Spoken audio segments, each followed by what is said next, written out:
The Evil in the Woods is a true scary story about a young Native American boy who has a frightening encounter while driving home one night. It was a cold December night, and I was just a kid. The stack of firewood was nearing the bottom, and my grandmother knew it wouldn't last till morning. She asked my uncle to fetch some more from the mountains. My uncle took me with him, and we drove off with his pickup truck. He chopped the wood and I stacked it as fast as I could.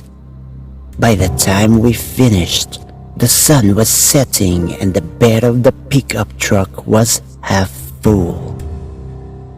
On the way home, the sun disappeared from the sky and it grew very dark. We were driving down a dirt road that led through the woods. I leaned my head against the window and watched the silhouettes of the trees race past as the stars twinkled above them. All of a sudden, I got the awful feeling that we were being watched. The hair on the back of my neck stood up and a chill ran down my spine. My uncle had a strange look on his face and he was staring directly ahead. Just then, I heard a tap, tap, tap on the window behind me. I started to turn around, but my uncle suddenly shouted, "Don't!" I completely froze. My heart started beating rapidly. My uncle put his foot down on the accelerator and we began to speed up.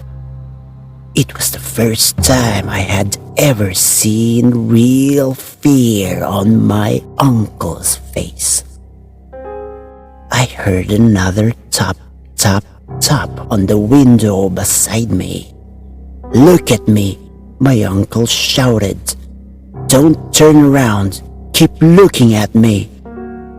I don't know what was going on. My mind was racing. All of a sudden, I felt the truck dip as if something heavy had landed in the back.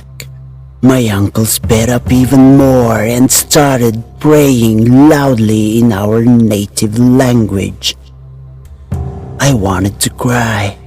I wanted it to stop.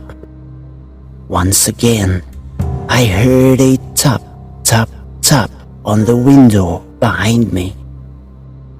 "Just keep looking at me and don't turn away," my uncle cried over and over. I could see he was on the verge of tears. He was driving faster and faster, pushing the engine to its limits. My heart was beating so rapidly, I thought it would leap out of my chest. It was getting harder for me to breathe. I shut my eyes as tight as I could and whispered a prayer. A minute or two passed, and then the truck dipped again. My uncle looked around and let out a deep sigh of relief. He slowed down and everything was quiet again. All I could hear was the drone of the truck's engine and the crunch of the gravel on the dirt road. My uncle looked at me and said, "We will have your father do a prayer in the morning so the evil will forget our faces." I remember curling up on the seat and just staring at the clock on the dashboard as I listened to my uncle sing an old prayer. By the time we got back to my grandmother's house, I was almost asleep. My uncle carried me inside and put me to bed.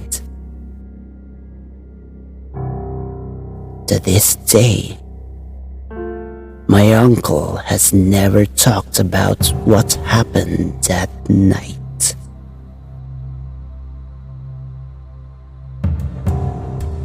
This has been another tall tale in Once Upon a Horror Story. Just remember, beware.